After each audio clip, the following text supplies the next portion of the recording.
Olá, eu sou o pastor Luciano da Igreja Presbiteriana Violetas, aqui da cidade de Sinop, Mato Grosso, e esse é o podcast Crer e Viver. Nós iremos trazer aqui debates, conversas sobre assuntos relevantes para a nossa vida cristã. E como o nome do podcast já sugere, nós esperamos ver aquilo que está nas crenças, na construção da nossa fé, ser transformado em prática, ser transformado em vida, para que outros sejam também edificados. Por isso eu peço a você que curta, compartilhe, comente, para que outras pessoas também possam ver este podcast e também acompanhar aí nas redes da Igreja Presbiteriana Violetas e ser edificado. Hoje nós iremos tratar do tema As Deficiências da Igreja, que aliás foi sugerido pela nossa igreja no nosso grupo. A igreja ali, como na sua maioria, expressou o desejo de debatermos sobre os desafios da igreja que enfrentamos hoje atualmente nesse mundo. E para este episódio, nosso primeiro episódio, nossa estreia, estamos aqui com um dos presbíteros da nossa igreja, o presbítero Vitor, que vai me ajudar aqui a conversar sobre as deficiências da igreja. Afinal de contas, é uma deficiência não só nossa, né, como crentes, mas de toda a igreja de Cristo. Seja bem-vindo, Vitor, e vamos lá conversar um pouco, né? Ok, pastor. Muito bom estar aqui com todos, né, nessa estreia. Bastante apreensivo que é uma estreia, né? E a equipe também nos vendo aí, né, atrás dos celulares.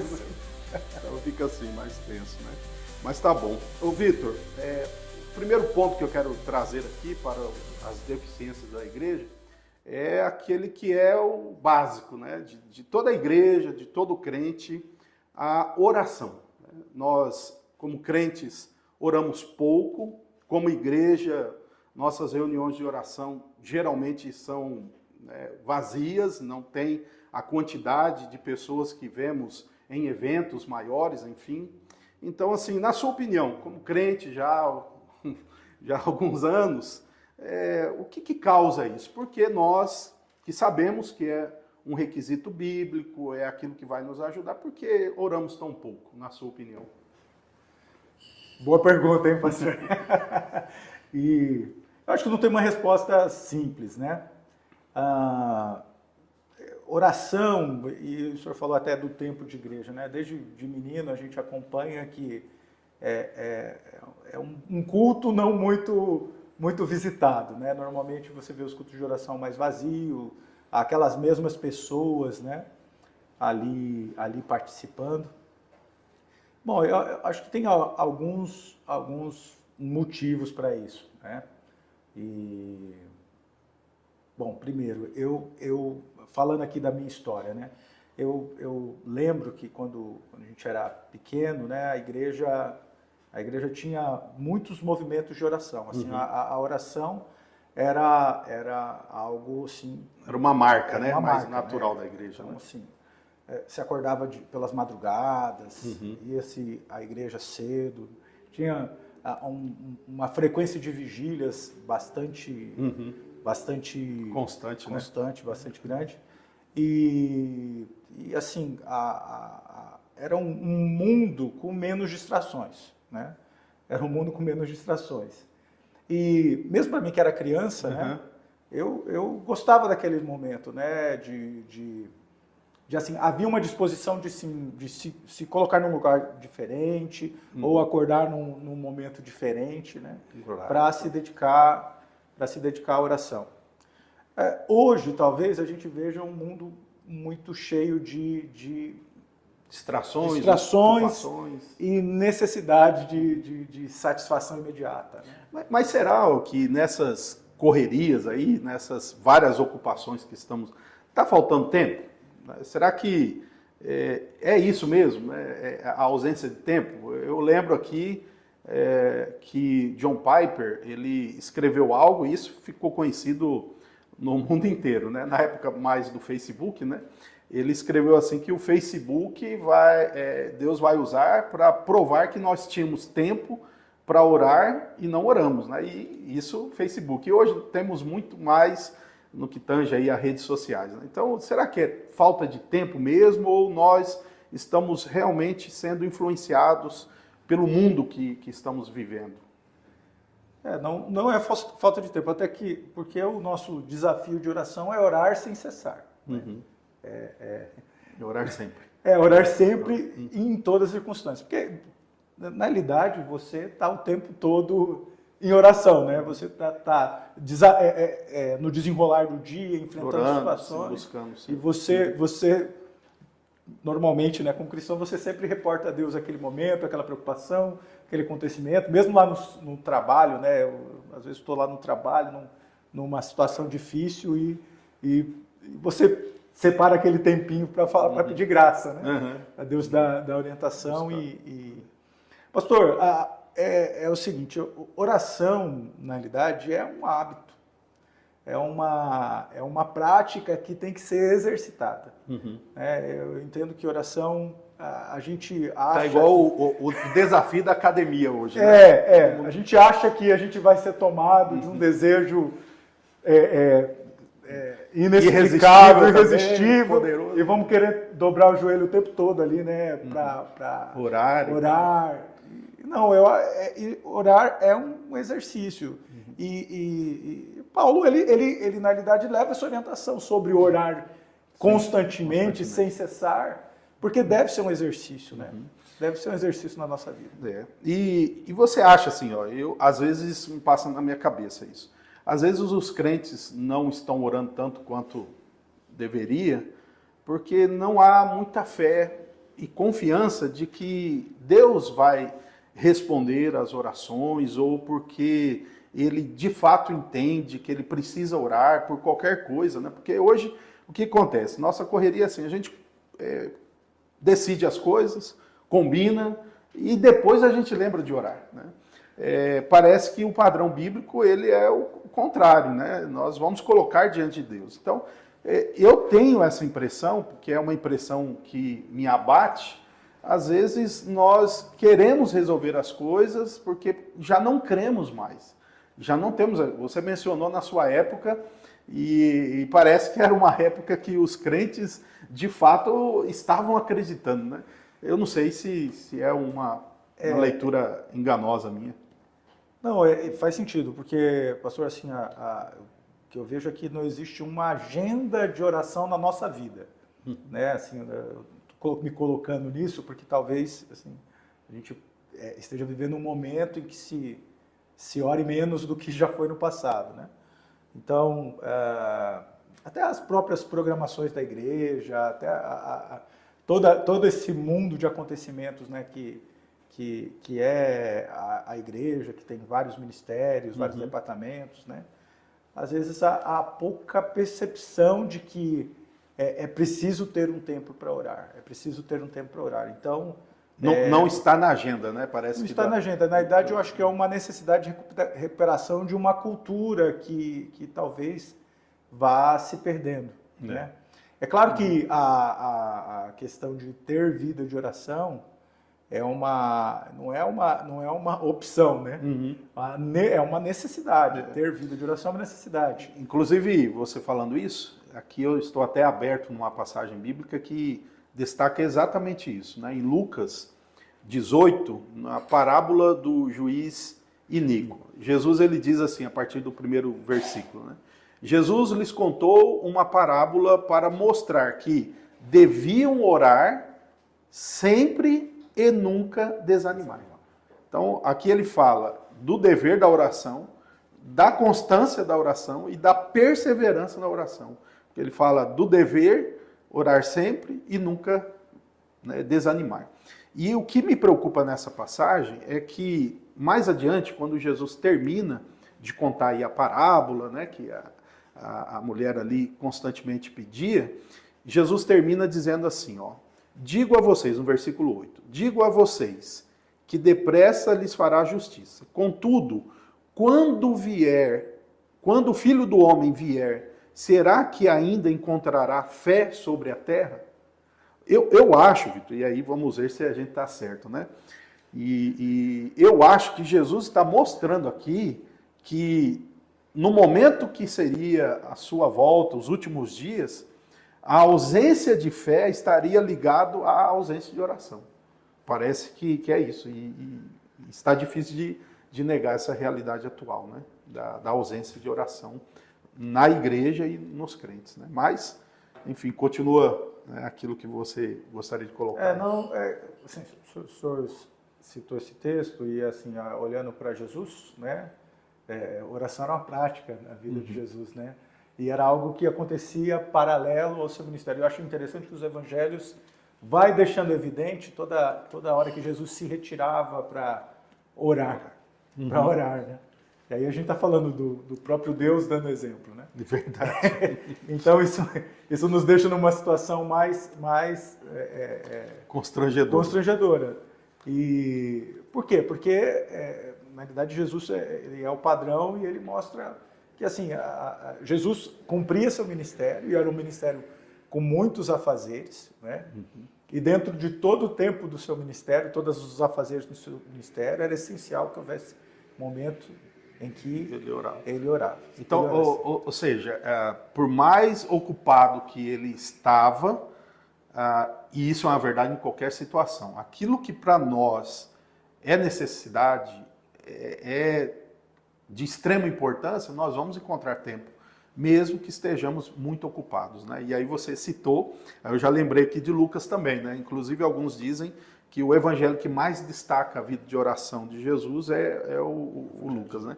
Então olha só, presbítero Vitor, o que está em Lucas 11:1 também, né? Jesus estava orando, né, em certo lugar, e quando terminou, um dos discípulos lhe pediu: Senhor, ensina-nos a orar como também João ensinou os discípulos dele. Então veja, a prática, igual você falou, e era o Filho de Deus. Talvez o último que poderia abrir mão da oração, aliás, o primeiro que poderia, né, abrir mão da oração foi o que mais orou, Jesus. Né? Então isso nos mostra como que essa deficiência da igreja, ela é latente, né, ela é patente. Agora, assim, para encerrarmos nesse primeiro ponto, né, que nós temos outras deficiências para tratar. Vamos focar em duas coisas. Primeiro, quais os prejuízos por orarmos tão pouco, como igreja? E depois, como corrigir isso, tá? Então, assim, a sua experiência como presbítero, como crente, o que você vê como prejuízo? A igreja que ora pouco, o povo, o crente que ora pouco, o que você pode aí apresentar como diagnóstico, né? Não, a falta de oração já é reflexo de um esfriamento, né? De uma vida assim, em automático, né? Então, assim, orar é uma necessidade, né? Tem que ser uma necessidade.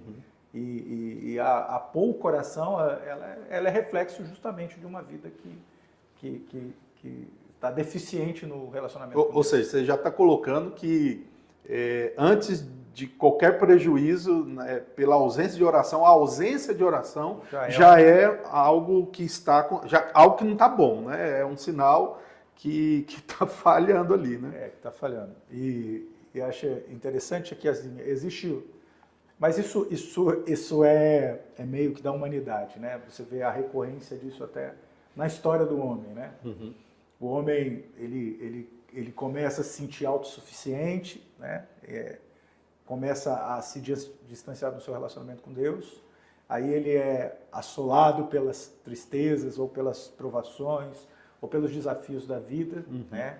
E isso acaba até se tornando uma ação graciosa de Deus, e aí esse homem volta o coração a Deus, volta a clamar a Deus, volta a buscar a Deus. Isso assim, você vê na história do povo de Deus, né? O povo pecava, transgredia e voltava a buscar a Deus.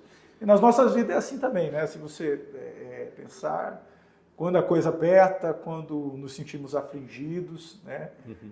Mas não deveria ser, porque isso demonstra uma vida cristã reativa, né?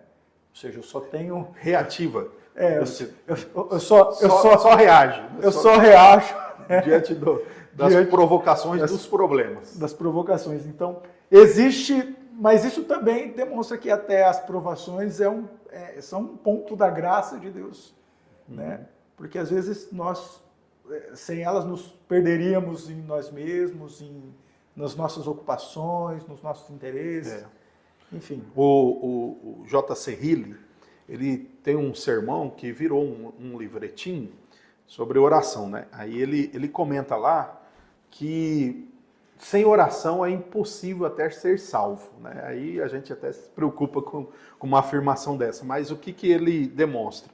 Ele demonstra o seguinte, que, por exemplo, um pecador que se arrepende, o que ele faz?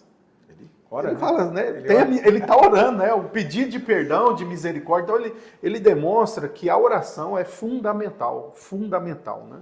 Então, assim, talvez um outro aspecto que eu vejo, né, como prejuízo da ausência de oração na igreja e no crente, é que ele vai perdendo também a visão espiritual, ele vai perdendo a cosmovisão bíblica da existência. Ele começa a ficar, de fato, muito secularizado. E é uma experiência, assim, que, né, você como presbítero e no conselho tratamos, às vezes, de pessoas que precisam de ajuda espiritual, mas no aconselhamento pastoral, geralmente a gente vê isso. É perguntar para aquele que está com problema. Como está a sua vida de oração? No começo, ele até diz, não, está normal, né? Aí você insiste mais um pouco, o normal dele é agradecer o almoço, o café da manhã, né? E pronto, né? Então, é de fato algo muito fundamental, nevrálgico, é indispensável à vida de oração, né? Então, eu acho que aquilo que a nossa igreja perguntou aí no grupo do WhatsApp, né? Quais as maiores deficiências da igreja, eu coloquei esse como o primeiro, porque é o que a gente nota, né? E é o que também você observou. Oração é um meio de graça e é impressionante, né? Quando a igreja se une num propósito de oração, né? Quando nós nos dispomos em um propósito de oração. Eu não falo assim só pelo resultado da oração, né? Só sobre a perspectiva de que eu pedi algo e Deus me concedeu ou não, enfim. É de ter vivência com Deus, exatamente, experiência. Exatamente, né? Assim, pastor, né? Todo cristão sabe disso, né? Por mais que você esteja assim desolado, assim, se você dobra os joelhos e tem essa entrega ao Senhor, essa entrega, você, né, mesmo que as coisas não mudem, né, ao seu redor, na perspectiva daquilo que está te preocupando, incomodando, ou que você está de um problema que você está enfrentando, mas você sente a segurança, a misericórdia, enfim, a oração é um mandamento, é uma orientação, né? Na realidade, é algo sublime do qual nós abrimos mãos. Então, assim, para corrigir essa deficiência, né, que passos nós podemos apresentar para os irmãos, para nós, né, que nós não estamos falando de deficiência de outros, né? É a igreja como um todo que sofre isso, né? Então, assim, vamos pensar como que a igreja, né, nossa igreja e outros de outros lugares que nos assistirem, como corrigir isso, né, numa base, primeiro, individual e coletiva, né? Penso eu que tem que existir uma conscientização que isso não é opcional, aquilo que você colocou, não é opcional, né? Há um sermão muito antigo, não tão muito antigo assim, né, do Hernandes Dias Lopes, que era intitulado "É possível um crente fiel, né, ser fiel sem oração?", né? Então ele aborda isso. Então eu acho que o primeiro ponto é isso. O crente tem que entender que ele não pode viver sem oração. Não pode. Quer seja, como você colocou, num intervalo de um negócio que você fez aqui, numa viagem, andando, né, pelo caminho, em todo lugar, eu acho que deve existir a conscientização, né? Porque senão, se ele não começar pelo compromisso, pela responsabilidade dessa necessidade que é apresentado como meio de graça, por onde ele vai começar? É meio complicado isso, né? E você acha que temos outra sugestão aí? eu vejo que isso é um exercício. Assim, Aí, no exercício. No sentido de que você não acordará iluminado, com um desejo ardente, né, de orar o tempo todo. Isso tem que ser uma prática desenvolvida na sua vida, né? A gente às vezes acha que vão acontecer soluções automáticas, né? Uhum. E o próprio efeito de uma vida de oração te leva a querer orar mais, né? Então, o próprio efeito de você dedicar o tempo em buscar a Deus, em levar a Deus as suas petições, né? O próprio efeito de orar te leva a querer orar mais. Uhum. Então, assim, o desafio nosso é o desafio de lutar contra as distrações pecaminosas que estão ao nosso redor e entender que isso é uma necessidade. Orar não é uma opção, é uma necessidade. Muito bem, então fica aqui, né, essa proposta aí. A primeira deficiência da igreja é a oração. Há, infelizmente, muitos prejuízos para a vida espiritual, tanto individual como coletiva. Também vimos que é um requisito bíblico, é o exemplo de vida de Jesus. E também mostramos aqui pelo menos as duas coisas, né? Encarar como uma necessidade indispensável e que o crente tem que se envolver nisso. Eu já vi uma frase nesse sentido, que você pode ler o que for sobre a oração, você só vai aprender a orar orando. Então, assim, eu já li, eu lembro uma vez que eu li uns 6 livros sobre oração num período assim, mas não adiantava, nenhum deles, né, substituía a necessidade de orar. E como diz o Matthew Henry, ele usou uma frase que nós temos que orar até sermos engolidos pela eternidade, né? Então, é a entrada no céu, a oração, né? Então, fica aqui, vamos pela misericórdia de Deus. Quando começou, eu acredito que era no começo da caminhada cristã, sentava, orava 5 minutos, 10 minutos, né? Quando eu falo da questão de ser um exercício, é que isso tem que ser um hábito, tem que envolver, tem que ser algo dentro da agenda da nossa vida, né? Igual na idade mais importante do que as outras necessidades, né? A gente ora para começar o dia, ora pela gratidão pelas coisas que Deus tem provido, ora para buscar socorro, enfim. A oração, ela permeia tudo que acontece na nossa vida. E os crentes precisam lembrar que quando há uma programação de oração, aí muitos não vão, né? E isso desanima outros. Aí é aquele efeito dominó. Né? Chega lá, não tem ninguém, né? Infelizmente, as reuniões de oração, elas sempre começam com poucos mesmo, né? Então, fica aqui nosso incentivo e que o Senhor nos dê graça aí para superar essa deficiência, né?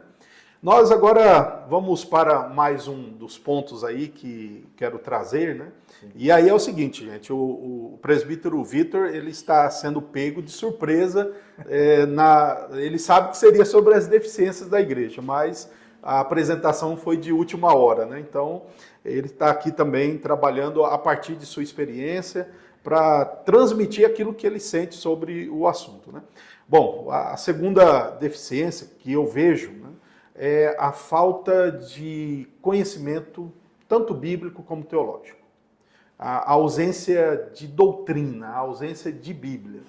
Nós temos até crentes que são envolvidos na igreja, crentes que participam, são zelosos, toda atividade ele está, você pode contar com ele, mas quando você começa a conversar com ele, presbítero, você nota que ele está muito raso, muito. E aí você pensa, é um crente novo. E aí você vai verificar e não é. E aí você acha que é um problema de alguns, e não é um problema de vários. Então eu quero agora, nesse segundo momento, conversar agora com você sobre isso, a deficiência bíblica, doutrinária, teológica nos crentes, né? Você acha que, tal como no problema da oração, né, envolve sim negligência e leitura da Bíblia. Mas por que isso? Porque as pessoas conhecem tão pouco da fé cristã, da Bíblia, enfim.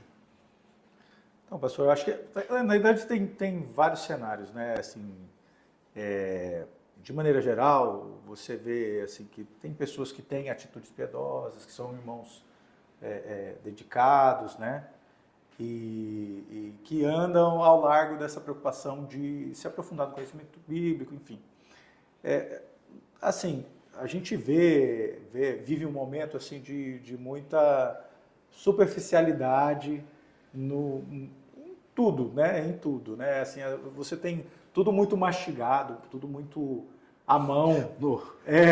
Agora, ainda mais com a inteligência artificial. Com a inteligência pronto, artificial, você pergunta, tem respostas, então isso acaba gerando aí uma sede de aprofundamento menor, eu acredito, né? Uhum. E assim, como oração, né? A gente tem que entender que precisamos nos nutrir da palavra de Deus, né? Uhum. E isso aí anda junto com uma outra necessidade que muitas vezes tem sido negligenciada, né? Se aprofundar no conhecimento da palavra de Deus. E será que é por causa dessa época que nós vemos que tudo é rápido, né? Você nota que as pessoas querem explicações em temas, né? Ele quer um verbete, né? Uma frase que explica rapidamente, né? E as pessoas parece que elas não querem se aprofundar, elas não querem gastar muito tempo com alguma coisa. Não sei se ela entende que não tem necessidade, né? Então eu fico pensando a diferença daquilo que foi produzido no passado, como os homens, mulheres, jovens, eles se dedicavam, se debruçavam para conhecer, às vezes, a história de uma civilização, as teorias, para desenvolver outra coisa, e surgiu o que nós estamos vendo hoje, né? No entanto, na fé, isso é problemático, porque os crentes, né, têm a Bíblia, nós temos símbolos de fé, temos livros, e mesmo assim, veja só um dado aqui antes de você falar aí um pouco, estou tomando muito tempo, né, seu? Mal de pastor, né? Antes havia os blogs, né? Então o blog, o cara escrevia um texto. Quando apareceu os vídeos, né, aí o pessoal começou a ir os vídeos. Aí os vídeos acontecem, um vídeo no YouTube, às vezes de 1 hora, o cara não assiste. Mas lá o 1 minuto e meio, os 30 segundos do TikTok, abordando assuntos de extrema complexidade, debates que envolvem a nossa eternidade, não só o tema... E os crentes estão satisfeitos com isso, né? Então, por quê? Qual é o problema disso? Onde estamos errando? O que a gente pode fazer? Resolve aí para a gente. Pastor, isso também é um problema do nosso tempo, né? As pessoas, elas gostam de receber pílulas, né? Você tem pílulas, ou seja, você recebe um remédio para te dar um efeito imediato ou trazer um alívio imediato, né? E o próprio Senhor Jesus advertia que às vezes, adverteu os saduceus lá que eles erravam em conhecer as Escrituras. E nós, do mesmo jeito, erramos quando nos afastamos de nos aprofundar no conhecimento das Escrituras, porque isso também é algo do nosso tempo, né? Eu lembro na minha infância, né? Assim, faz tempo, um pouco, faz tempo, né? A gente tinha assim, a vida do cristão era assim, até dentro da cultura da igreja era você ler, decorar os versículos, né? Tinha toda aquela dinâmica. Chamado da escola dominical, respondia com o texto bíblico. Era dessa maneira, né?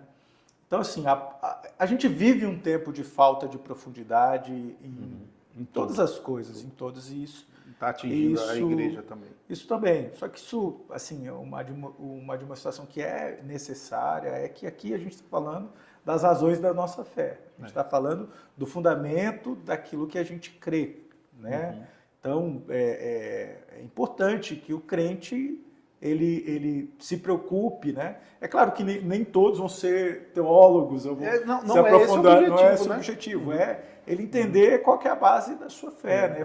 Falar da autoridade das Escrituras, que nós servimos um único Deus, um Deus que é triuno, falar sobre a pessoa de Cristo, né?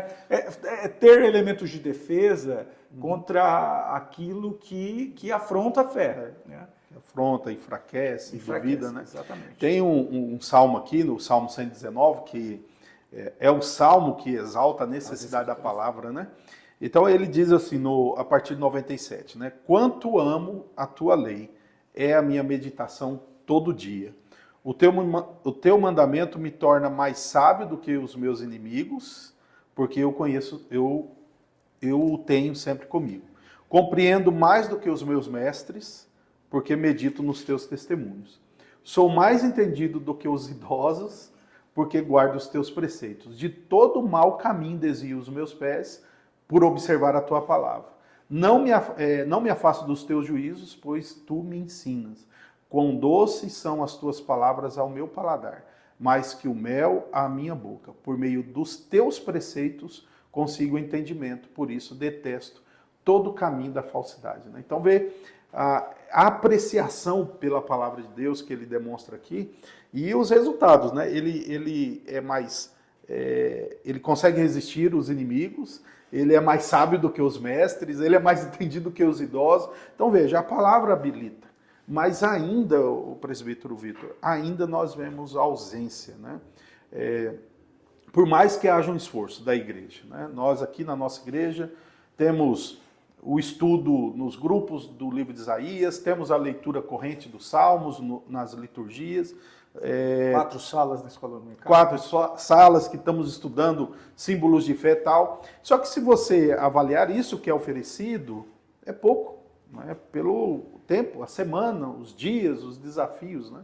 Então os crentes precisam aprofundar. E sem estudo pessoal vai ser complicado. O senhor leu o Salmo 119, eu lembrei do Salmo 19, né? Você tem que ter a palavra de Deus como algo precioso, né? Algo doce, né? O Salmo 19 fala que ela dá sabedoria a quem é simples, né? E quantas vezes você vai encontrar pessoas que por mais que não tenham uma profundidade acadêmica, mas tem um relacionamento diário com as Escrituras, né? Essa pessoa tem sabedoria no falar, ela tem a instrução da parte de Deus, porque tem esse relacionamento com as Escrituras. Então, e se não houver essa mudança de cultura, se continuar do jeito que está, nós teremos em futuras gerações, talvez, crentes sem nenhum conhecimento pessoal, mas sempre dependendo do celular, sempre dependendo, né, de um meio de consulta, mas nunca ele tem consigo. Porque os crentes precisam saber que não é conhecer para dar respostas só, ou para explicar ou para defender. Sem conhecimento da palavra, nós não teremos condições de conhecer a Deus. Como que você conhece Deus sem conhecer as Escrituras? Você vai formar um ídolo, né? Alguém que a partir de suas aspirações, não aquele revelado nas Escrituras. Então, eu tenho uma preocupação. Agora, como que o crente pode mudar essa realidade triste aí? Boa pergunta, né? A pergunta é boa, a resposta pode ser... O difícil é depois fazer, né? Pastor, tem muito a ver, no meu entender, com a questão da oração que a gente relatou, né? Então, assim...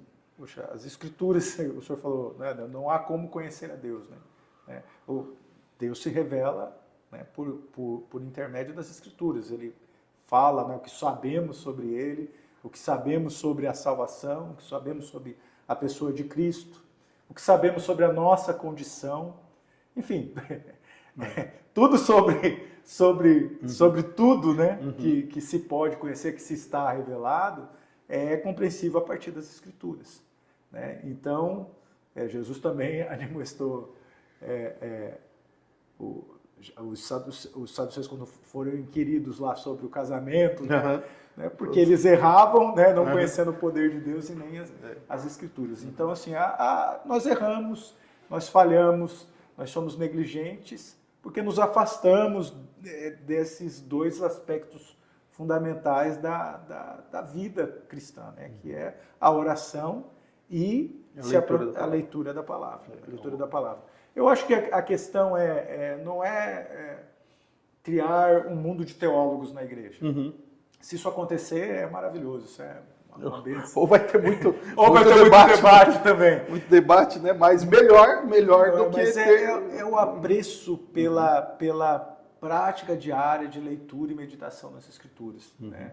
Então, isso é transformador. Eu, por mais que não sou tão velho assim, né, pastor? Eu tenho essa cara de menino aqui. Não adianta insistir com fake news agora, né? Mas eu penso muito sobre isso, assim, quantos irmãos que são pessoas muito simples, mas que têm essa vida de leitura da palavra de Deus, assim que eu encontrei na minha vida, né, que me instruíram, me admoestaram, me ensinaram, né, me ampararam, me animaram, né, pela sabedoria produzida pela palavra de Deus, né? Hoje último domingo tivemos um sermão sobre isso, né, sobre o Salmos 19, e é impressionante, né? Isso é prático, isso é visível, você... Né? A pessoa que ela tem textos bíblicos para mencionar, ou pelo menos ela não precisa memorizar necessariamente, mas saber os princípios envolvidos na palavra, né? E já foi a época que a tradição, principalmente presbiteriana, mais antiga, tinha muito o hábito, né, de decorar, né, tanto a oração do Pai Nosso, os 10 mandamentos, o credo apostólico, né? Essa aí foi uma época que os crentes e crianças aprendiam, né? E infelizmente nós estamos correndo o risco de produzir uma geração de crentes muito rasos, né? E somente o conhecimento da palavra pode corrigir isso. Então, nós precisamos valorizar a escola dominical, nós precisamos valorizar a pregação bíblica, nós precisamos valorizar os estudos bíblicos. Eu acho que o crente já cuidando seriamente daquilo que a igreja faz, ele já vai começar a ter algumas porções, né? Agora, a leitura diária dele não tem como ser... É um resgate de cultura, né, que é necessário fazer, né? Na verdade, para a nova geração, né, aplicar a mesma cultura, né? Esse envolvimento com as Escrituras, essa necessidade de ter um relacionamento mais aprofundado com o texto bíblico. E as pessoas não podem confundir outra coisa, substituir o conhecimento da Bíblia com o conhecimento, às vezes, de um bom pregador, né? De algo teológico, né? Às vezes a de pessoa... assistir pregações, ele sabe ler muito artigos de teologia a partir de teólogos, mas ele não conhece a teologia a partir da fonte da teologia, né? É necessário, precisamos dos mestres, sim, né? De teólogos, sim, mas todos esses são meios que podem nos ajudar, mas a palavra é inspirada. Então, o crente precisa, sim, conhecer todos esses, mas conhecer muito mais, porque só essa alimenta, né? Então, fica aqui o nossa segunda avaliação aí sobre a deficiência. Nós né? oramos, falamos com Deus, lemos a palavra e ouvimos Ele falar conosco. Bom, pelo tempo, eu vou só trazer mais um tema, porque eu não estou vendo o relógio, mas a minha sensação aqui é que nós já estamos aí em mais ou menos 40, 45 minutos, por aí. Tô certo, né? Então, do tempo eu consigo lembrar, né? Bom, entre os outros pontos, eu vou trazer mais um aqui, relacionado aí até ao terceiro mandamento, né? E também a oração do Pai Nosso, quando Jesus disse, santificado seja o teu nome, e lá o terceiro mandamento disse que nós não podemos usar o nome de Deus em vão, né? Há algo que me preocupa nisso que eu vou colocar agora, temor. Temor e zelo pelo Senhor, sabe? O presbítero, eu fico muito, mas muito mesmo incomodado, triste e revoltado quando eu vejo a falta de, às vezes, respeito, zelo pelas coisas do Senhor, temor e reverência. Dá uma impressão de algo muito banalizado, às vezes, hoje, o gospel.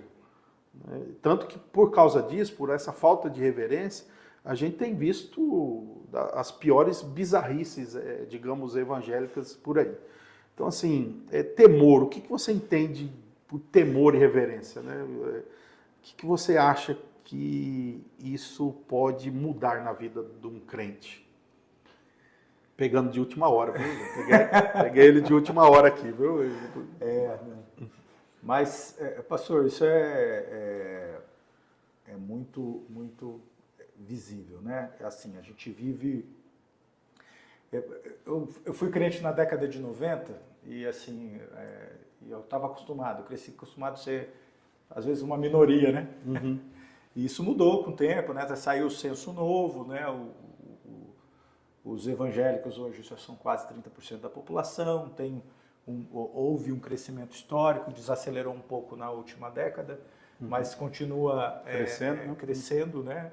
É mais comum hoje você ter Bíblia, levar Bíblia, né? Enfim. Você não é mais um ser exótico ali dentro da realidade brasileira. Na verdade, é bem comum, né? E esse crescimento, ele se deu, né, ao longo do tempo ali, às vezes envoltos em alguns movimentos, né? A gente vê aí essas questões que o senhor colocou, né, de expressões meio estranhas às vezes, né, e que associadas ao nome de Deus. Então, a questão do temor, eu acredito que está muito associado àquilo que nós tratamos já, né? Né, de pessoas que não se aprofundam no conhecimento das Escrituras e não se relacionam com Deus e aí não vai respeitá-lo via oração. Às vezes é uma falta de conhecimento de quem é Deus. Né? Porque o que conhecemos de Deus é aquilo que Ele revela sobre si, né, nas Escrituras. Porque nós vemos na Escritura expressões como, né, temor, tremor, reverência, né? E grandes homens de Deus que tratavam o ser de Deus, a pessoa de Deus, com um zelo como se fosse um tesouro de alto valor, né? Algo muito importante para ele. E às vezes a gente nota que por essa falta de vida de oração, conhecimento do Senhor, o resultado, eu acho que pior é nessa falta de zelo, de respeito pelas coisas de Deus. Então, eu acho que esta é uma deficiência. Porque quando nós falamos, vamos para a igreja, né? Vamos para o culto, isso tem que envolver temor em todas as áreas. Né? Nós estamos indo ali para exaltar o nosso Deus, nós vamos encontrá-lo, Eu acho assim curioso, presbítero, às vezes num casamento, nós notamos naquela cerimônia mais concentração, mais devoção, não é verdade? Ou mais expectativa, né? Do que às vezes a gente vê nos nossos cultos, né? Nós às vezes nos distraímos, né? Enfim, mas lá no casamento a gente consegue até colocar as crianças para ficarem mais comportadas, né? E por quê? Porque, né, como você destacou, falta já esses elementos de oração e leitura, mas tem mais. Eu acho que tem a falta da consciência da grandeza mesmo desse Deus e que Ele não é o Senhor, né, que nós encontramos ali na esquina. Ele é o Senhor do céu e da terra, né? O temor e tremor. Os crentes antigos, eu acho que tinham uma melhor... que assim, é necessário a gente refletir sobre quem é Deus, né? Quem é Deus? Às vezes você vê as pessoas falando de Deus como um elemento cultural, né? Ou como algo da sua vivência ou da sua formação, ou porque todo mundo fala de Deus, eu falo de Deus, né? Como se fosse... primeiro, nós falamos de dois temas ali, oração e sobre as Escrituras, né? Ler as Escrituras, se aprofundar no conhecimento das Escrituras, porque isso está estritamente associado de como eu me aproximo desse Deus, né? De como eu tenho percepções de quem é esse Deus, de como ele age, da reverência que esse Deus exige, né? Exige, merece. Merece. E essas atitudes me faz ser mais sábio, desenvolve no meu coração o temor, né? O temor do Senhor, que é o princípio da sabedoria. Né? Isso muda a minha postura, muda a minha mentalidade. Né? Eu entendo esse incômodo que o senhor coloca e isso acontece quando a gente vê a banalização de muitas coisas, né? Muitas coisas associadas a Deus. Né? A forma como as pessoas encaram a fé, a forma como as pessoas encaram as Escrituras, a forma com que adoram, forma com que adoram, a expectativa das pessoas quando vai no culto solene, né? É uma expectativa de, às vezes, para si, né?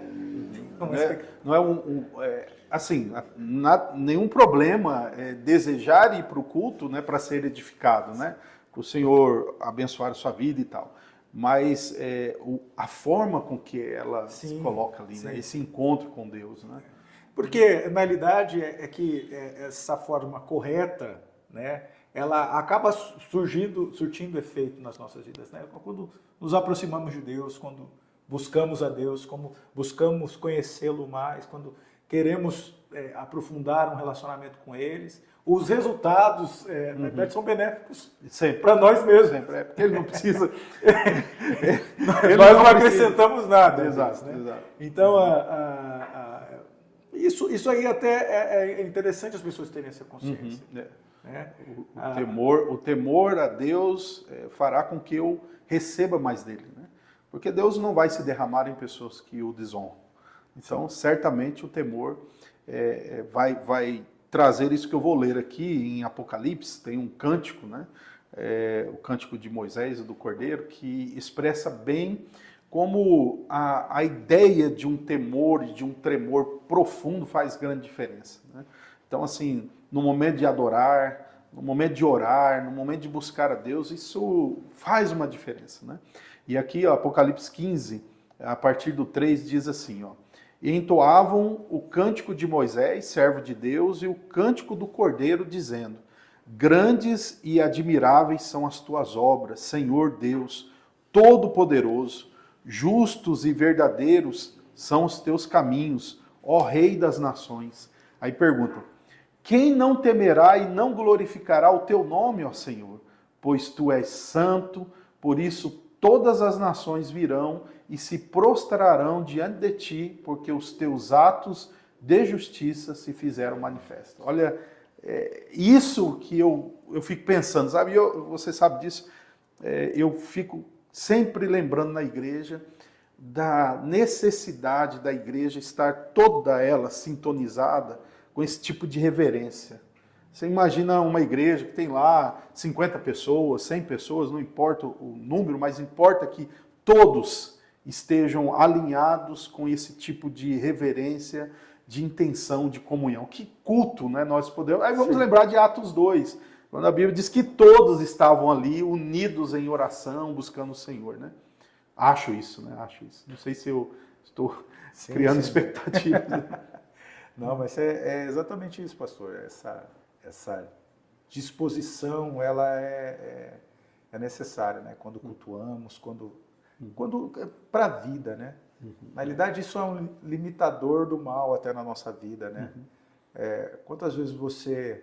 Eu falo mesmo, às vezes o que me refreia às vezes é lembrar que o medo, e o temor de lembrar assim, poxa, eu sirvo a Deus, eu temo a Deus que não vai se agradar disso, né? Não, que me faz lembrar quando eu estou pisando na bola, é isso também, né?